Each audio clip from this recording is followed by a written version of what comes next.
um, how that performance came out. You know, because the performance became so so famous that the game used that performance for the character. Well, I should say that that guy passed away. We should dedicate that tonight to him because he did pass away. But Trevor plays an amazing Kano. But do you have a response? Please repeat the question so people in the back can hear. He was basically saying, how did Kano come to life as an actor? Yeah, I agree with that. Yeah, Trevor Goddard is awesome. Anyone who can deliver a performance while half of their face is hidden with a piece of plastic, they're a very, very good actor. And Trevor was fantastic, and he brought a lot. That character was nothing on the page. You know, he was like he was a very kind of there wasn't really very much. Didn't have a huge amount of dialogue, and I thought Trevor really, really brought him to life. I liked him as an actor immensely, and when we went to Thailand. He had been there about 6 months beforehand shooting a Dolph Lundgren movie called Man of War, or Men of War, and Trevor was like a legend amongst all these people. I think he'd like slept with every girl and worked at every bar. He was like a one-man invasion force, and they were happy to see him back. Let's do a couple more. Yep, over there. Oh, yep, you and then you. Was Ed Boon or Midway Games ever consulted during the creative process of writing the script or making the film? Yeah, Boon and Tobias came to set quite a bit, and Midway were shown drafts of the script and commented on it. Yeah, definitely. And then, yep, you go in the middle right there. Yep, you, yeah. Is it true that at some point Brandon Lee was going to be Johnny Cage? No. No. Okay. Oh wow. Well, That's a big rumor. it was briefly discussed, but you know, I don't think he was ever made an official offer or anything. And he was quite tight with Cary Tagawa, who was in the movie as well. So I think because of that, you know, people thought it was more of a reality than it actually was. Please repeat the question. It was Ed Boon and John Tobias are the creators of the game, and how much were they on set and influenced the actual film? You should repeat every single question. That's how it's going to work. Next question. Okay. Alright, so one more then. Yeah. I want to know what was the toughest, the easiest, the funniest scene? Like, just highlights from the actual shooting, you know, days that might be cool for us to get to know, you know, be transported. Like, have a cool memory of it. The question was, basically, what was the highlight of filming the movie and the favorite scenes and the toughness of it?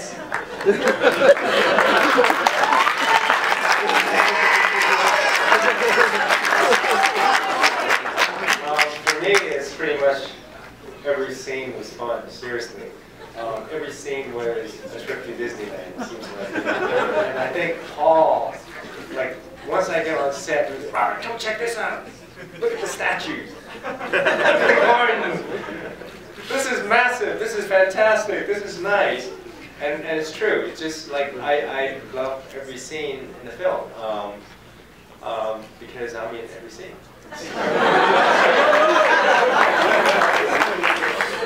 Apart from the Sub-Zero fight, where Robin fights Sub-Zero, he wasn't such a big fan of filmmaking at that point because I had never made an action movie before. The film I'd done in Europe, I was a huge fan of action films, and I thought I knew a lot about them, but I didn't really. And the movie I made that got me the job, Shopping, was which starred Jude Law, was more of a drama. And so the first fight scene we shot was the Sub-Zero fight. And it's Robin fighting Sub-Zero. And I start with these beautiful wide shots. And it's a master of the fight. It's quite a big, long, elaborate fight. Because I don't really know what I'm doing, we shoot the whole fight in wide shot, in one take. But we don't get it quite right. So we do it again. And then we do it again. Because I like stupid me, it's like coverage, come in for close-up, do this, do that, you know, filmmaking 101, but I hadn't quite passed that yet. So Robin, I mean, he was a man. I mean, he did it every time and time and time again. And then finally, after we've done it about 7 or 8 times, he comes up to me, and he must have several broken ribs by that point. And finally, even he's tired. And he says, Paul, you know what coverage is, don't you? And I'm like, oh yes, Robin, yeah. Well, we're moving on right now. And but you know, in my kind of naivety, I was trying to kind of get the whole thing in one take, perfect, like it was an art movie. Now that he mentioned a whole master shot, the end fight with the 7 sort of the guys that popped up from the manhole. We did that scene. Like Paul was so excited. He said, Robin, I got this fantastic idea. We're gonna have a steady cam around you, and you're gonna fight these guys. I think we did 20 times. So including the jump, you know, like 20 take. And then, but of course, like because he was so excited, I was excited, everyone was excited. So I kind of forgot that I was tired. But yes, he's the man of master shots. Every time I go, are we doing master on this? Yeah. Well, it sounds like this is both imprinted, this film, in your long career. I mean, you worked on 50,000 films before this one. Shopping was your first film. But where now, after you've done so many movies, you've traveled around the world, you've filmed everywhere in the world, where does Mortal Kombat hold today in your lives and your careers? I feel the film still holds today. I mean, if you think about the fight, the story, the music, the directing, just art direction, just everything still holds. It's important to me because that was my first American movie to make that transition from Hong Kong to America. And also I met like amazing friend Paul and Lyndon, and pretty much everyone worked on the film except the producer. So, but yeah, no. So it's really like important to make this film. Yeah, I mean, I love this film. I really do, and I thought it was going to be. I remember one moment we were shooting in Thailand, and we were on this remote beach. It's for some of the stuff on the beaches that we shot. We were on this remote beach that you could only get to by boat. So every morning I would get up while it was still dark, and there'd be these beautiful stars in the sky, and I'd go down to the beach, and a speedboat would come up to my beach with a spotlight and would pick me out standing on the beach. I'd get on the speedboat, and I'd go to set on the speedboat, going to this fantastic Thai beach. Every morning, beautiful sand, warm water, and I thought, oh, this is how you make movies. This is going to be the rest of my life. This is amazing. I'm always going to make movies like this. Cut to 20 years later, all I've ever done is kind of shoot in derelict warehouses. So I wouldn't mind rebooting Mortal Kombat. I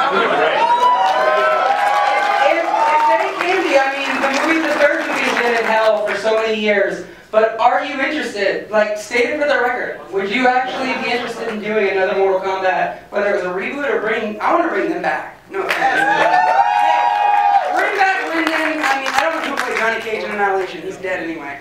But like, you know, bring back Lyndon and Bridget and Robin. You know, would that ever pique your interest? Maybe after this final chapter of Resident Evil? I think what J.J. Abrams is doing with Star Wars is fantastic. I'm super excited about it. The idea of seeing some of those characters come back, and I think if there were to be another Mortal Kombat, which I'm not involved in, but what I would like to see is definitely a return of some of the classic characters played by the original actors. Christopher Lambert and Christophe Lambert, who was. I love Christophe. He was so much fun to work with. And that classic Christophe Lambert stare, where he's just so moody. And of course, I discovered very quickly where he gets that from, because, you know, he can't see anything. And he would sometimes summon me over from behind the camera, and he'd say, Paul, I have to ask you a question. So what is it, Christophe? He'd say, where is the camera? Well, I can't thank you guys enough for coming out here, and like I said, guys, you need to make this place roar. I put a couple little like 90-second fun things on film because I pride myself with my shows on running them on 35mm, and this print is amazing. Like Johnny Cage's shirt just pops. It's weird. Everything looks bold and rich. But I put a couple little fun things to start it off. Why not?